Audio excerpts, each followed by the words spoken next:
Rien n'est plus grand que son amour. Mes chers frères et sœurs, mes chers frères et sœurs et amis dans le Seigneur, que la paix et la grâce de Dieu soient avec vous tous. Heureux d'être avec vous ce matin pour apporter la parole de Dieu. C'est toujours un plaisir, vous le savez déjà. Et c'est une grâce que le Seigneur nous a accordée ce matin. Et nous remercions le Seigneur pour cette grâce. Et en même temps, nous profitons également, comme d'habitude, pour remercier notre pasteur, remercier les anciens, chaque personne ici présente qui auront l'opportunité de nous écouter, ceux qui sont sur Canal Ciel et qui sont en train de nous regarder actuellement sur YouTube. Oui, que la paix et la grâce de Dieu soient avec vous tous. Bien que je sais que vous savez déjà là où on va directement, mais comment ça va nous permettre aussi de mémoriser notre texte pour le mois d'octobre. Sur ce, je vais vous demander de vous mettre debout. On va lire seulement 3 versets de ce chapitre de 1 Pierre, chapitre 4. On va lire seulement 3 versets, le verset 7, 8, 9. Mais ce matin, nous allons nous baser sur les 2 versets 7, 8 et 9. Lisons ensemble, mes chers amis, la parole de Dieu. 1 Pierre, chapitre 4, versets 7 à 9. La fin de toute chose est proche. Soyez donc sages et sobres pour vaquer à la prière. Avant tout, ayez les uns pour les autres une ardente charité, car la charité couvre une multitude de péchés.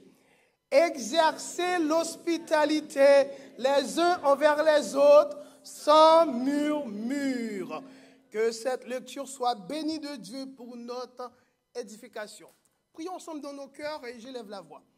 Céleste Père, dans le doux précieux nom de Jésus, encore une fois, nous te disons merci. Merci pour cette grâce. Merci pour cette opportunité, Père, de parler en ton nom. Nous te disons merci, Seigneur Dieu, pour ce temps de louange et d'adoration, Père. Tu as béni nos enfants, Céleste Père. Tu as écouté nos cris d'adoration à travers les cantiques, à travers la lecture de ta parole. Et en ce moment, Père, on veut, Père, que tu puisses nous parler comme d'habitude. Fais ce que envoie le mot exact pour nous, Père, car nous ne savons quoi dire, mais nous savons que tu es au contrôle. Que chaque personne qui a la possibilité de nous écouter, Père, sur YouTube, Canal Ciel, en présentiel, qui probablement sont venus ici découragés, fatigués, on veut avoir un mot de réconfort, Père. Agis pour nous comme tu as l'habitude de faire. Bénis ton Église, bénis chaque personne qui a foulé le sol de cette assemblée. Nous te prions ici, Céleste Père, non en vertu de nos œuvres, mais nous te prions, Père, dans le doux précieux nom de ton Fils Jésus-Christ, lui qui vit et qui est au siècle des siècles. Amen. Prenez place, merci, mes frères et sœurs, encore une fois. Nous remercions le Seigneur. Et comme vous avez pu le constater durant fin du mois de septembre, notre pasteur avait fait l'introduction, mes chers amis, sur ce thème que nous avons pour le mois d'octobre. La fin est proche, l'attitude du chrétien que nous trouvons dans l'épître de Pierre, 1 Pierre, chapitre 4, les versets 7 à 11. Nous avons eu notre frère Samuel qui a intervenu sur le verset 7 dimanche dernier. Et ce matin, ce qui nous intéresse, c'est le verset 8 et 9. Et à travers ce verset, mes chers amis, ces 2 versets, nous avons un sujet que le Saint-Esprit avait inspiré à notre pasteur, qui nous a communiqué, bien sûr, on va le partager ensemble. C'est un amour fraternel authentique. La fin est proche, l'attitude du chrétien, un amour fraternel authentique. Mes chers amis, vous avez pu le constater, la fin est proche. Le pasteur l'avait fait ouvrir un petit peu la parenthèse. Bien sûr qu'on parle de la fin est proche. On parle bien sûr d'une thématique qui est très connue dans la Bible, doctrine même qu'on appelle l'eschatologie, que le pasteur avait touché. Mais ici, on ne va pas nous centrer dessus, qui va parler des choses de la fin des temps, qui va arriver, même après la mort. Mais nous allons nous accentuer, rester sur notre comportement en tant qu'enfant de Dieu, pendant qu'on est dans ce temps de fin, quelle doit être notre attitude. Un amour fraternel authentique, mes chers amis. Dans un monde pressé et blessé, Ces versets nous rappellent une urgence spirituelle. Vivre comme si la fin des temps était proche. Non pas pour nous effrayer, mais pour nous appeler à une vie transformée par l'amour et l'hospitalité. Un amour fraternel, tel est le sujet. Un amour fraternel est une affection profonde et désintéressée entre personnes qui se considèrent comme frères. Comme on est des frères en Christ, c'est que la parole de Dieu nous dit. Le Seigneur Jésus nous l'a enseigné que nous sommes tous des frères et sœurs. Ces frères, ces sœurs, parce que nous faisons la volonté de son Père. Nous sommes enfants de Dieu. Oui, un amour fraternel entre nous doit être une affection profonde, désintéressée, mes chers amis. Mais cet amour fraternel est basé sur des choses, des fondements, si on peut dire légitimes, légales, même si on peut dire, mais ces fondements sont le respect mutuel, l'égalité. La fin de toute chose est proche, la fin du monde est proche. Mes frères et sœurs, oui, partageons, restons dans l'amour fraternel. Et c'est quoi la base? C'est la loyauté, le respect mutuel, l'égalité. La loyauté est le soutien inconditionnel, même dans les moments difficiles.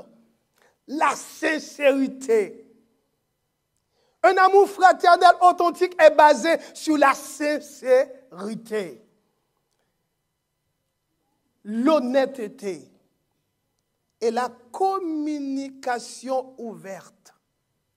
Un amour fraternel est basé sur l'empathie. On va revenir sur l'empathie. La tolérance et le souci du bien-être de l'autre. Vous savez, l'empathie, mes chers amis, c'est cette capacité, la capacité de prévoir et de comprendre ce que ressent l'autre. Je te vois, je comprends ce que tu ressens et des fois je me mets à ta place. L'amour authentique est basé là-dessus. Pour voir ce que j'ai envie de faire et comment tu vas le prendre. Et si c'est moi qui étais à ta place, comment j'allais le considérer? Est-ce que ça va me faire plaisir d'agir comme ça, de parler comme ça, de fonctionner comme ça avec toi? La fin de toute chose est proche, oui. Nous devons nous baser sur l'amour authentique, mes chers amis.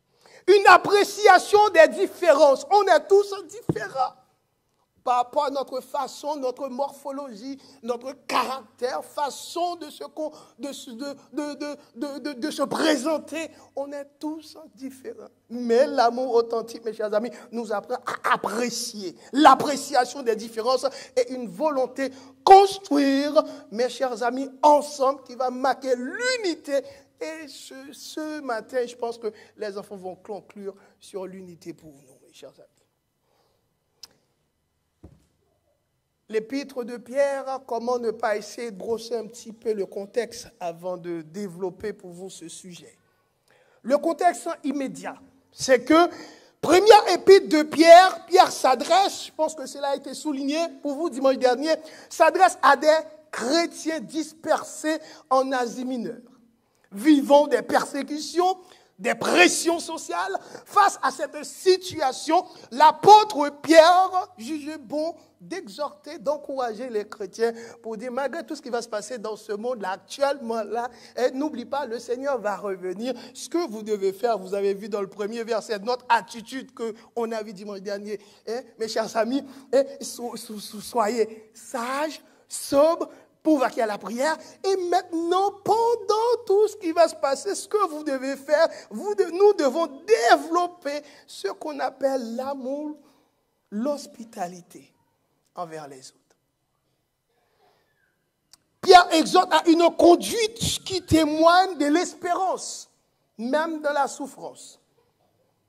Dans un contexte plus large, si on peut permettre de dire que dans les chapitres 2 et 3, traite de la soumission aux autorités humaines, des relations de la famille et de la conduite irréprochable. Et le chapitre 4 qu'on va parler promet un mode de vie centré sur Christ, ce qu'on peut appeler aussi la christocentrique. Lorsque nous vivons, nous centrons, nous fixons les Seigneurs, y compris dans la souffrance,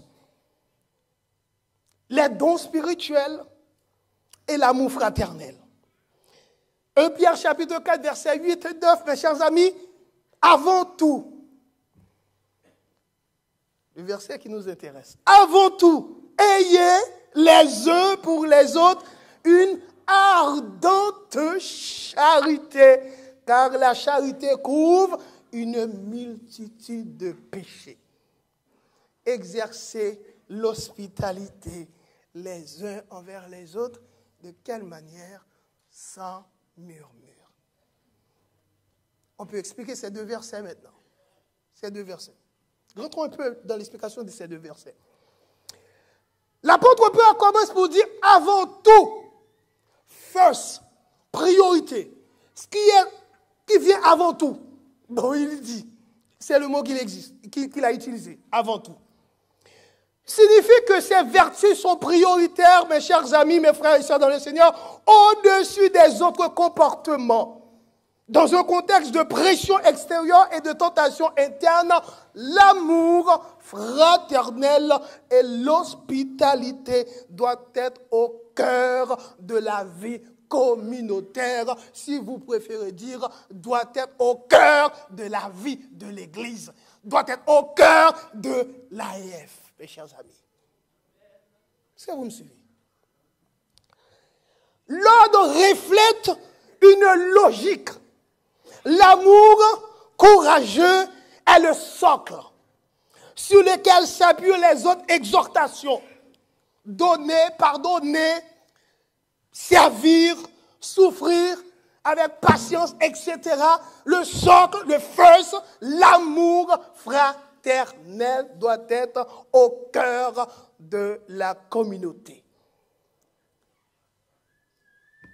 Charité, agapé, amour volontaire, sacrificiel, au-delà des préférences humaines.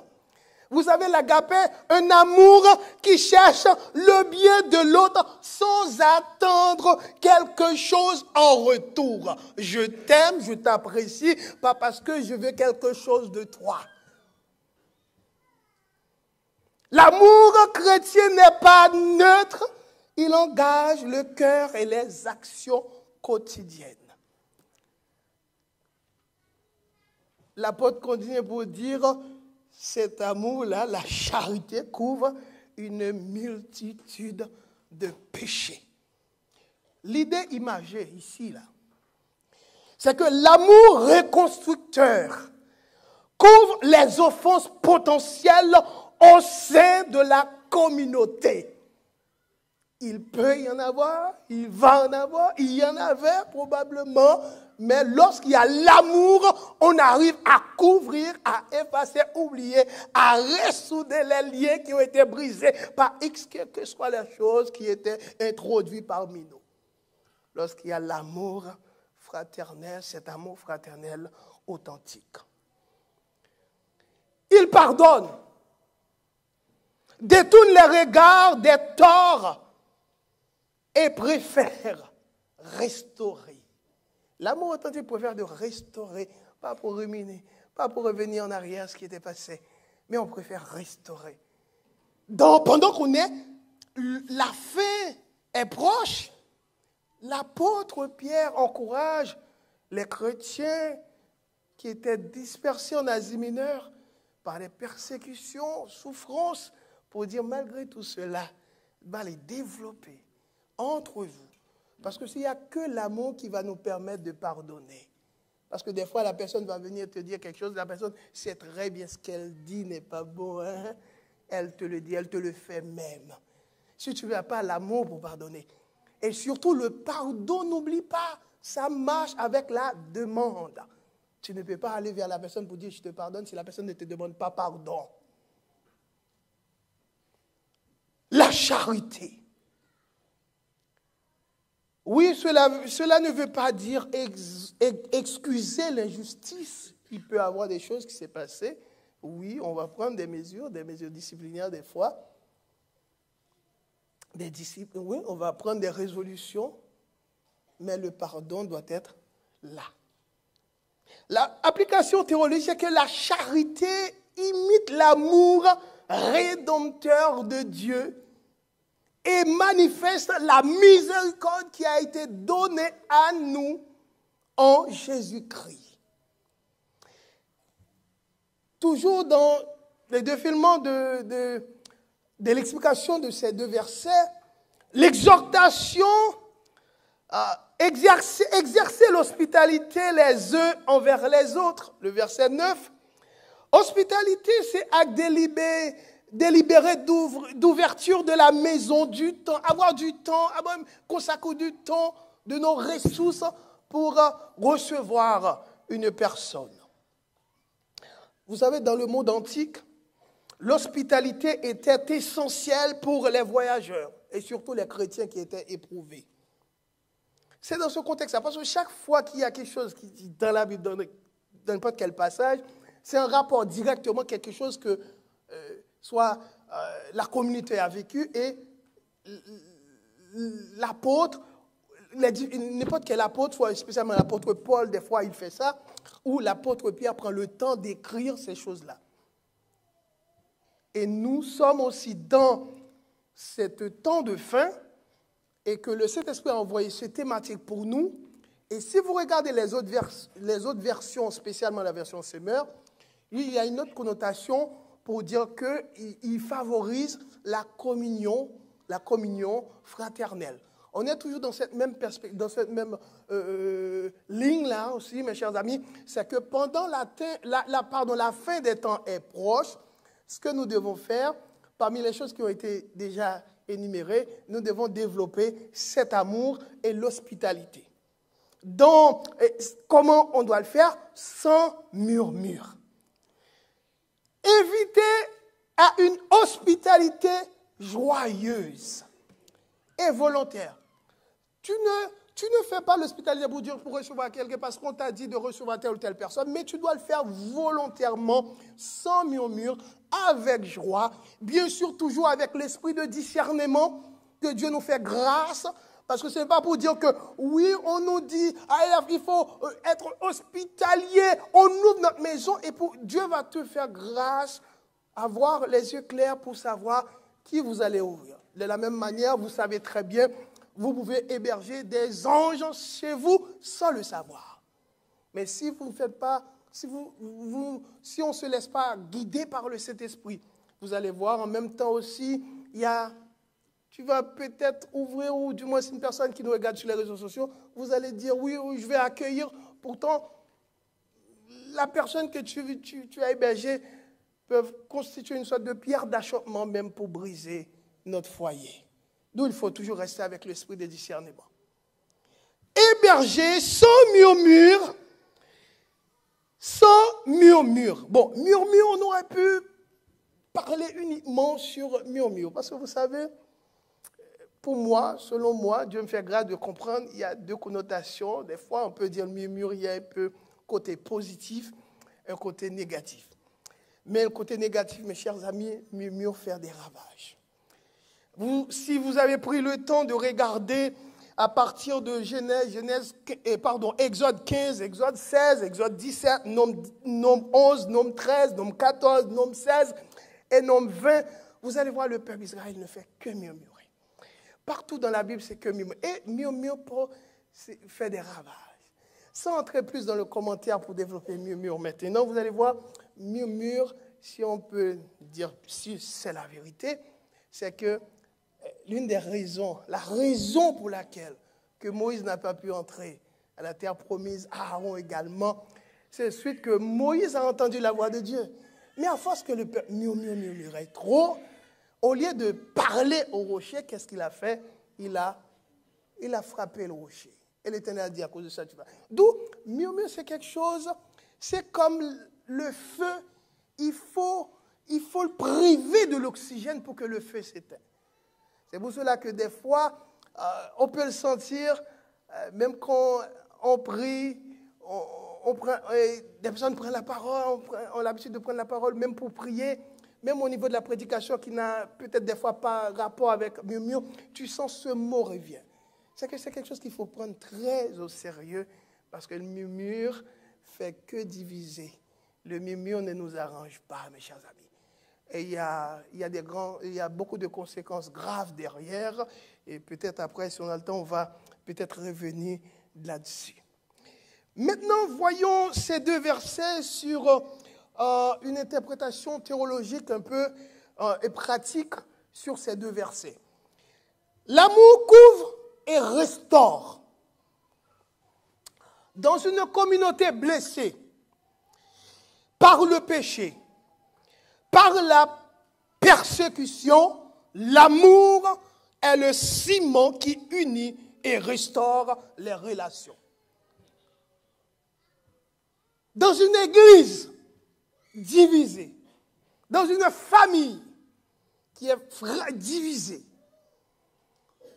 par des persécutions, maman, parents, on ne comprend pas. Il y a les jeunes, on ne comprend pas. Il y a un moment donné, à un âge arrivé, les jeunes ne refusent d'obéir parce que c'est notre indépendance. Et des fois, nos enfants, et des fois, je ne le dis pas pour vous, je sais que vous êtes des enfants sages, mais des fois, ce qu'on entend sur les réseaux sociaux,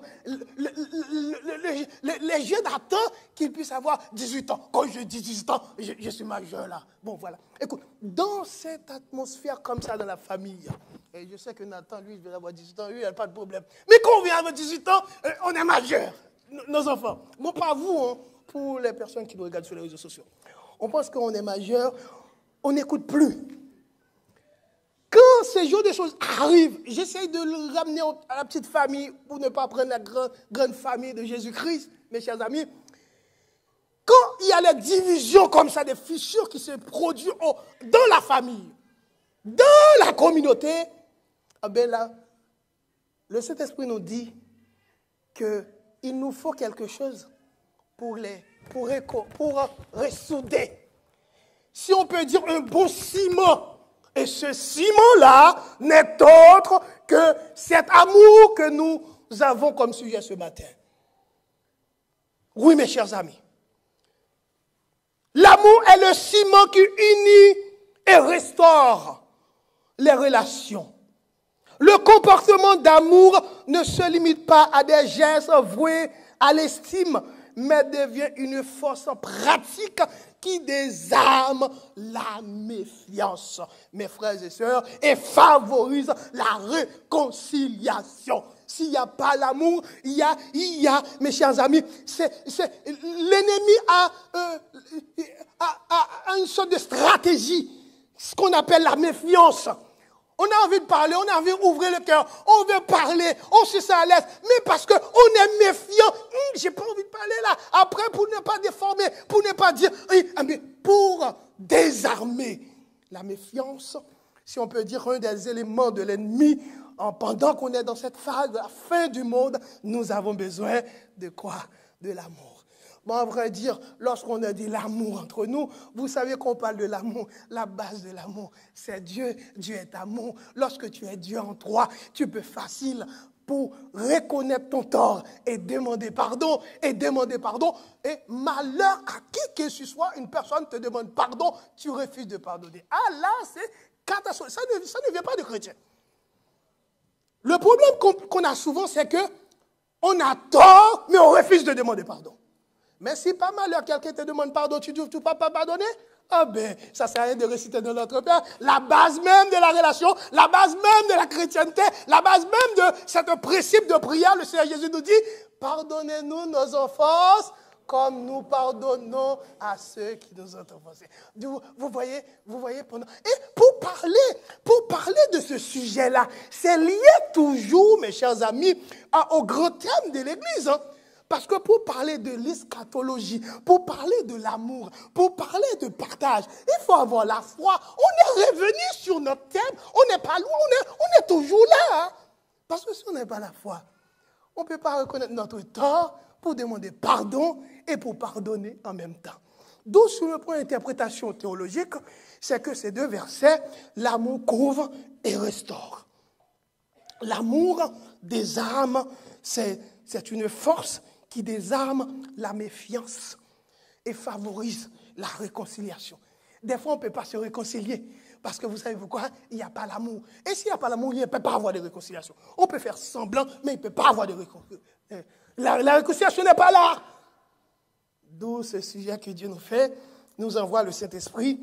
Oui, l'amour, un amour fraternel, authentique. L'hospitalité n'est pas seulement un acte social, tu ouvres comme ça, ta maison, tu aides. Mais il faut savoir que l'hospitalité, c'est un ministère qui transmet la grâce de Dieu, qui témoigne de la présence du royaume et fortifie l'unité du corps de Christ. Vous pouvez appeler n'importe quel philosophe, intellectuel, docteur en théologie. Vous allez voir, il va dire la même chose, mes chers amis. On peut faire tout ce qu'on veut faire, aller partout dans les gènes de délivrance, de miracles. Le Seigneur Jésus va revenir. Le Seigneur Jésus ne va pas revenir pour rechercher Pierre, Paul, X, Y ou telle assemblée. Le Seigneur Jésus va revenir chercher quoi? Son Église. Mais c'est quel type d'église il va chercher? Son Église, comment son Église doit être? Comment son Église doit être? Son Église doit être unie. Le Seigneur Jésus-Christ va revenir chercher son Église unie. L'unité, mes chers amis. L'unité.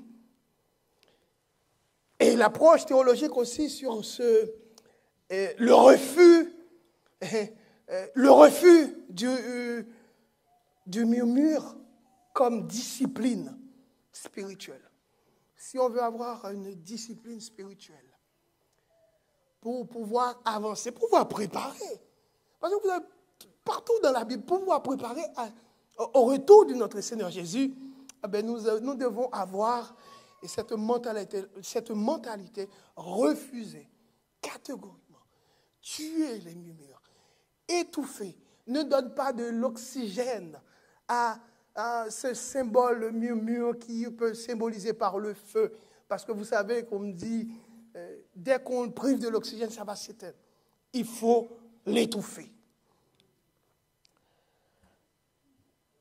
L'attitude de murmurer, gronder, se plaindre, détruit la communauté et nourrit le ressentiment.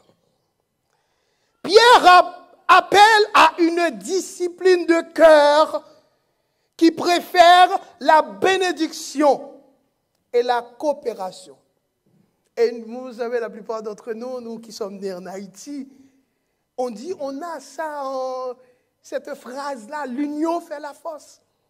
Si on veut développer, progresser, avoir plus, encore plus, si vous voulez contenter de ce que vous avez, mais si vous voulez aller loin, nous devons nous unir. Nous devons développer en nous cet amour-là avec l'aide du Saint-Esprit et que Dieu nous fait grâce de nous unir, de reconnaître notre tort, de demander pardon et surtout de pardonner avec joie, oublier, pour qu'on puisse avancer vers l'avant. Cela implique aussi, mes chers amis, l'intégrité dans les relations. L'intégrité dans les relations. Parler bien. Protéger les autres. Régler les différences. Les différences, on doit les régler comment? Avec douceur et vérité. Et si on peut permettre de prendre quelques exemples bibliques et illustrations pour vous sur ces éléments qui nous intéressent ce matin, cet amour-là qui doit se manifester, l'hospitalité. L'exemple d'amour couvrant les péchés, Jésus et l'enseignement sur l'amour. Quand il dit Jésus-Christ, il dit qu'il nous donne un commandement nouveau. C'est ce qu'il dit dans Jean chapitre 13, versets 34 et 35. Jean chapitre 13, versets 34, 35. Je vous donne un commandement nouveau. C'est quoi le commandement nouveau? Aimez-vous. Aimez-vous les uns les autres, comme je vous ai aimé. Aimez-vous les uns les autres. Et dans le verset 35, le Seigneur nous explique comment le monde va nous reconnaître. Comment on va savoir que nous sommes ses disciples, ses frères et sœurs, l'enfant de Dieu. À ceux-ci tous connaîtront que vous êtes mes disciples si vous avez de l'amour les uns pour un amour fraternel authentique doit se manifester. Ce n'est pas pour dire un sujet comme ça, on le prend à la légère, le Saint-Esprit on le voit à la légère. Non, c'est un rappel de ce fameux commandement. Pendant qu'on est dans ce temps de la fin, le Saint-Esprit nous dit oui. C'est un commandement, nous sommes condamnés à nous aimer, nous sommes condamnés à nous pardonner, à demander pardon et à confesser et à pouvoir parler librement, pas pour dire faire l'apparence, mais on va le faire sincèrement, entre nous. L'amour couvre plus tôt que d'exposer et de condamner jusqu'à la restauration. Vous pouvez continuer, si vous voulez continuer dans Matthieu 18 pour la restauration. Il y a d'autres versets, mes chers amis. 1 Corinthiens qui parle aussi de l'amour. Maintenant, donc, ces trois choses demeurent dans le verset 13. 1 Corinthiens, mes chers amis, c'est que demeurer à la... Seigneur dit, ces trois choses demeurent. La foi, l'espérance, la charité, mais la plus grande de ces choses, c'est la charité, dit l'amour. Exemple de l'hospitalité qu'on peut prendre, n'oublie pas, les disciples donnaient beaucoup d'importance à l'hospitalité. Bon, c'est vrai, de nos jours, il y a le contexte aussi, le pays aussi. Il faut faire attention, bien sûr, mais vous savez qu'il y a des choses qui vont se présenter devant nous, des personnes qui sont vraiment dans la nécessité. Et quand ces personnes vont arriver devant nous, vous allez voir, vous allez sentir le pousser, c'est une sorte de pousser, le besoin de faire des choses, d'ouvrir ta maison, d'accueillir les gens. Abraham et les visiteurs, dans Genèse chapitre 18, on nous explique que l'accueil inconditionnel qui bénit la promesse de Dieu et préfigure l'accueil du Messie, la manière dont Abraham avait accueilli les visiteurs, mes chers amis. Il y a l'hospitalité des premiers chrétiens. Nous avons aussi dans les écrits de l'apôtre Paul, dans Romains chapitre 16, comment que l'apôtre Paul prend le temps pour référer, pour informer ses frères que je vais vous envoyer la diaconesse Phébé. Je vous recommande Phébé, notre sœur qui est diaconesse, afin que vous la receviez en notre Seigneur d'une manière digne des saints, nous dit l'apôtre Paul dans le verset 2 de Romains chapitre 16, pour montrer l'hospitalité, comment ils avaient vraiment beaucoup d'importance, de valeur, ils mettaient ça en première place, mes chers amis. Restons toujours sur notre verset, l'absence de murmure. Comme j'avais signalé à l'ouverture que murmure, moi je considère vous dire murmure négatif, murmure qui peut détruire. Si on veut casser une famille, l'entreprise ou même la communauté, laisse grandir parmi nous les murmures. Et nous, personnellement, chaque personne a leur part de responsabilité. Chaque personne, on peut constituer, comment je pourrais dire, un élément pour étouffer les murmures parmi nous. Parce que je vous dis, à cause que ce peuple a murmuré tout le temps, Toutes les personnes, bon, vous savez, je sais que vous êtes très intelligent, vous savez autant que moi, toutes les personnes qui ont laissé l'Égypte, vous vous rappelez? Il y en a combien qui rentraient déjà à Canaan? Voilà. À cause que ce peuple murmurait. Alors, des fois aussi, on rate notre bénédiction parce qu'on passe notre temps à murmurer. Des fois, on nous donne de faire des choses, mais parce qu'on est focalisé sur les murmures, on le fait mal. Et c'est ce qui était arrivé à Moïse. L'Éternel a pris le temps, dans Nombre chapitre 20, mes chers amis, dans Nombre chapitre 20, le verset 8, l'Éternel prend le temps pour dire à Moïse, le peuple murmure, il n'y a pas de problème, voilà la solution, voilà ce qu'il faut faire. Je vais le lire pour vous. Nombre chapitre 20, verset 8, l'Éternel qui parle, prends la verge et convoque l'assemblée, toi et ton frère Aaron, vous parlerez en leur présence au rocher, et il donnera ses eaux. Tu feras sortir pour eux de l'eau du rocher, et tu abreuveras l'assemblée et le bétail. Si vous regardez tout en haut, c'est que le peuple stressait Moïse tout le temps. C'est pour vous dire, des fois on ne fait pas attention, des murmures parmi nous, ou même au sein de la famille.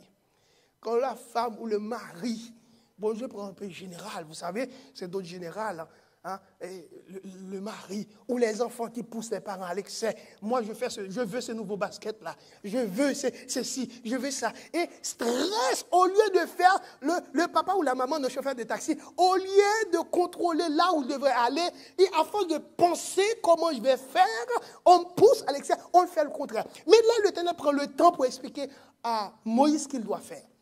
Mais regardez dans le verset 11. Tellement Moïse était en colère contre le peuple. Le verset 11, la parole de Dieu nous dit, Moïse leva la main et frappa 2 fois. Mais si on peut prendre dans le verset dans le verset 10, pour prendre l'élan de la lecture. Dans le verset 10, Moïse et Aaron convoquèrent l'assemblée en face du rocher, et Moïse leur dit, écoutez donc, rebelles, est-ce de ce rocher que nous vous ferons sortir de l'eau?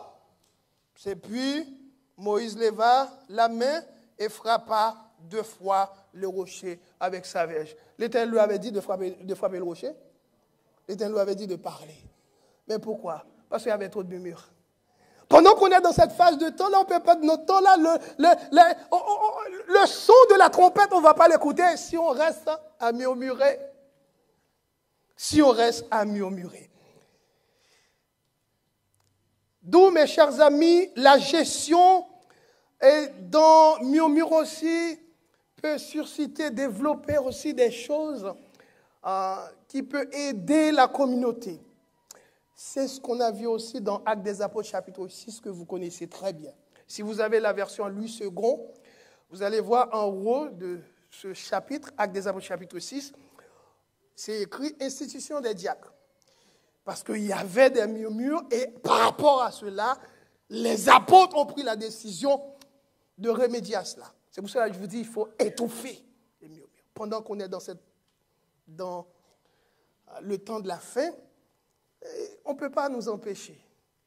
Mais on va pas simplement dire arrêtez, mais on va prendre des décisions.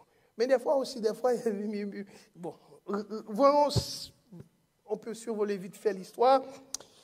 C'est qu'on nous dit qu'en ce temps-là, le nombre des disciples augmentait, les hellénistes murmuraient contre les Hébreux. Vous savez, les hellénistes, c'est ceux qui étaient nés hors du pays. Ils sont toujours, c'est le même peuple. Hein.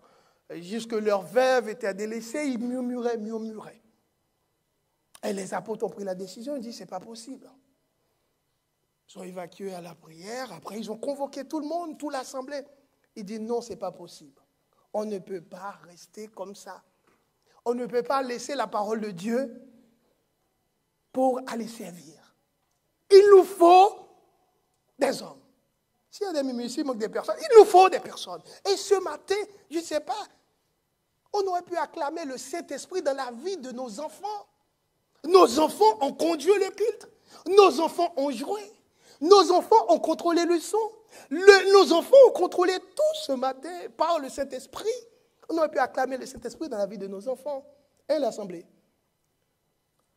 La parole de Dieu nous dit, les apôtres ont pris la décision, les 12, convoquer l'Assemblée et trouver une solution. Et là, la manière dont ils l'ont fait. Dans le verset 3, il dit, c'est pourquoi, frères, choisis parmi vous 7 hommes qui, dès que l'on rend un bon témoignage, qui soit plein d'Esprit Saint et de sagesse. Lorsque nous décidons, effectivement, surtout nos jeunes, parce que vous ne savez pas, quand vous êtes devant, quand vous faites des choses là, le monde entier vous regarde.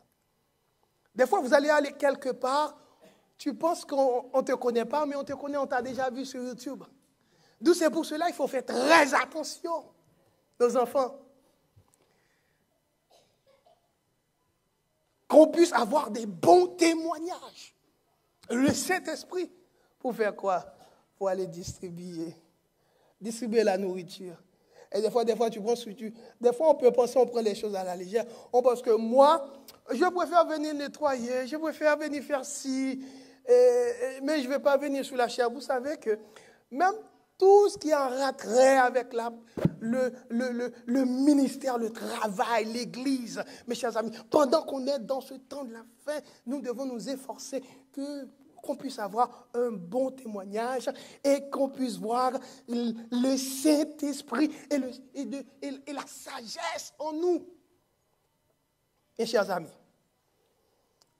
et voilà, les apôtres ont pu, comment je peux dire, effacer le murmure qui existait. Ils ont résolu le problème. Faites toutes choses, nous dit l'apôtre Paul en Philippiens 2, verset 14, en ce temps de la fin. Faites toutes choses sans murmure ni hésitation, mes chers amis. Et si on peut permettre de toucher un petit peu l'application pratique aujourd'hui, en quête personnelle. Quelle est ma pratique de l'amour dans ma communauté, dans mon église, dans la famille? Est-ce que je suis prêt à pardonner? Bon, les jeunes, les enfants, je suis avec vous. Vous savez, des fois on dit dans notre communauté haïtienne, les papas, les mamans n'aiment pas trop demander pardon. C'est pas nous, peut-être nous, on n'a pas de problème. C'est que des fois, papa, maman ne demandent pas pardon. C'est difficile. Mais nous, on n'est pas concernés. Nous, on n'est pas concernés. Vous savez, nous, on n'est pas concernés. Gloire à Dieu. Quand on fait quelque chose, on réalise qu'on a puni l'enfant à tort, qu'on l'a grondé à tort, qu'on a élevé la voix à tort. Je pense que nous, en Jésus-Christ, on va dire, bon, ma fille, mon fils, pardon. Si vous comprenez. C'est ça, hein? On demande pardon. Oui. Vous savez, des fois, il y a le rejet. Non seulement cet amour fraternel qui nous demande à demander et à pardonner réciproquement, parce que c'est ce qui va nous permettre d'unir, parce que n'oublie pas, l'objectif, c'est nous sommes dans cette attente-là de retour de Jésus-Christ, et nous devons rester unis. C'est ça l'objectif.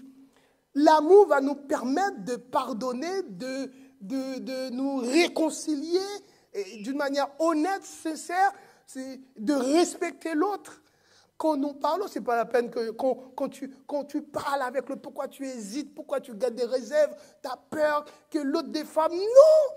L'amour nous aide à nous faire confiance, mes chers amis, pour rester ensemble, pour grandir. L'application personnelle, en fait, on peut dire la pratique de l'amour. Comment nous manifestons cet amour au sein de l'Assemblée? Est-ce qu'on est prêt de faire quelque chose sans murmure, sans hésitation, avec respect? Est-ce que je pardonne? Est-ce que je soutiens les autres? Mes chers amis, en matière d'hospitalité, comment on peut faire? Si on est poussé par le Saint-Esprit, oui, il ne faut pas hésiter. Une famille qui traverse une épreuve, on peut soutenir cette famille dans la prière et voir comment vous pouvez l'aider. Toujours sans murmure. Comment puis-je travailler sur mon propre cœur qui évite les plaintes et les rancunes? Des fois, on a envie de faire ces rancunes, plaintes tout le temps. Comment on peut faire sans murmure? Et ce matin, si on pouvait nous poser la question, je pense que peut-être dimanche dernier, vous n'avez pas fait attention, probablement, bon, peut-être moi, peut-être ça aurait pu donner plus d'émotion, parce qu'on est dans cette phase de retour du Seigneur Jésus. L'introduction de notre frère Sam avec cette vidéo. Mais c'est une vidéo que je regarde de temps en temps sur les réseaux sociaux. Mais dimanche, je me suis un peu connecté et puis me replonger dans ce fameux thème pour dire waouh! Si pendant que dimanche on faisait ça et puis on voyait tout le monde commencer à disparaître parmi nous, et nous on est resté là, comment on allait se sentir? Je ne sais pas si vous... Des fois on pense, c'est vrai, oui. Depuis que je suis né, ma mère disait oui, sa grand-mère disait Jésus-Christ allait revenir jusqu'à présent. C'est que de génération en génération, on a toujours entendu oui, Jésus-Christ va revenir, et puis les personnes n'est plus de ce monde. Mais vous imaginez, en une fraction de seconde, tous les efforts qu'on a faits, on sera refoulé juste parce qu'il n'y a pas l'amour fraternel authentique qui se manifeste parmi nous. Et des fois, il y a des personnes, c'est pour ça que moi je dis, méfiez, il faut faire beaucoup de méfiance. Pas méfiance dans le sens que j'ai dit, il ne faut pas le faire, mais c'est l'apparence pour dire en public, pour dire je te pardonne ou demande pardon. Parce que je vous dis, moi, bon, je vais prendre un parti pour nous. Ça reste entre nous. Ça, c'est toute personne que j'ai vécu. Il y a des personnes qui me font beaucoup d'éloges en public devant tout le monde. Je te demande pardon, frère Benjamin. Je suis prêt à laver tes pieds. Le monde entier, en public, tout le monde, et tout en privé, la personne. Quand on voit des messages pour t'insulter, c'est juste pour dire cet aspect-là, il faut faire très attention que nous puissions remplir par le Saint-Esprit pour qu'on puisse discerner les choses clairement. Les choses qui font, les personnes qui font les choses en public comme ça, mais pourtant à l'intérieur. Ça, c'est un autre aspect, il ne faut pas trop pencher là-dessus. Mais moi, ce que je vous dis, le Saint-Esprit nous dit, cet amour, c'est cet amour qui va nous permettre de coller réellement, cimenter, mes chers amis, les fissures pour que quand Christ va revenir, nous puissions être ensemble, unis dans le Seigneur. En conclusion, mes chers frères et sœurs, ce passage nous montre que l'amour sincère et l'hospitalité sont des marques visibles de notre foi. En aimant ardemment, en couvrant les péchés par notre patience, notre pardon, et en accueillant chaleureusement les autres sans murmure, nous témoignons de notre identité en Christ. Et ce matin, nous remercions notre sœur Erline et son équipe, mes chers amis, et nous allons en complément de notre conclusion de ce matin, nous allons reprendre. Et nos enfants vont nous envoyer un autre message à travers l'unité.